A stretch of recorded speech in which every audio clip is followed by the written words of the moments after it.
এই ৰ'বক গাইছ, আপোনালোকৰ আজি নতুন বস্তু এটা দেখাম। হয়, ঠিকে বুজিছে, মই আজি দেখাম আপোনালোকৰ পৰাশৰ এভাগি। পিছে এইভাগে সম্পূৰ্ণৰূপে কমপ্লিট হোৱা নাই, মই কমপ্লিট কৰিম বাৰু। তাৰপিছতে মই ঘৰত এইবাৰ প্ৰথম বনাইছোঁ কাৰণে এইভাগে মই নামঘৰলৈ পঠিয়াই দিম বুলি ভাবিছোঁ। নামঘৰত থৈ আহিমগৈ, এতিয়া ভাদ মাহ চলি আছে। আহক আজি আপোনালোকৰ মুখৰ আগত প্ৰদৰ্শন কৰি দেখাওঁ। ক'ত ভুল হৈছে ক'ব আৰু ক্ষমা কৰি দিব দেই। Let's go.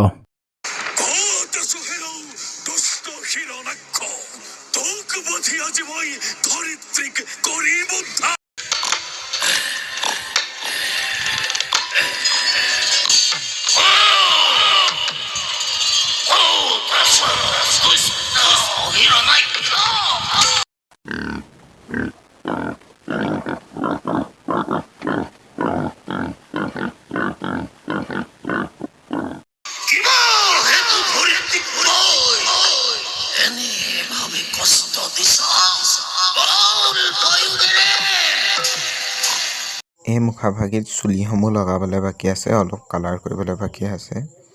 পিছে প্ৰদৰ্শনটো কেনেকুৱা হ'ল আপোনালোকে জনাব। আপোনাৰ আশীৰ্বাদৰ লগতে আপোনালোকৰ পৰামৰ্শ দিব। আৰু এইবাৰ মই প্ৰথম প্ৰদৰ্শন কৰিছোঁ দেই, এইধৰণে মই আজিলৈকে কৰি পোৱা নাই বাৰু। এই মুখাভাগিত যোনখন পৃথিৱী আছে তাক এৰুৱাই ৰাখিব পৰাকৈ বনাইছোঁ, যাতে ভাওনাত ভালদৰে স্পষ্ট বুজাব পৰা যায় যে বৰাকদেৱে নিজে পৃথিৱী উদ্ধাৰ কৰি আনিছে অসুৰক বধ কৰি। আৰু এই ভিডিঅ'টোত ক'ত কিবা ভুল হৈছে, এই মুখাখন প্ৰস্তুত কৰাত কিবা ভুল হৈছে যদি ক্ষমা কৰিব, আৰু যি ভুল হৈছে শুদ্ধ কৰিবলৈ আপোনালোকে পৰামৰ্শ দিব।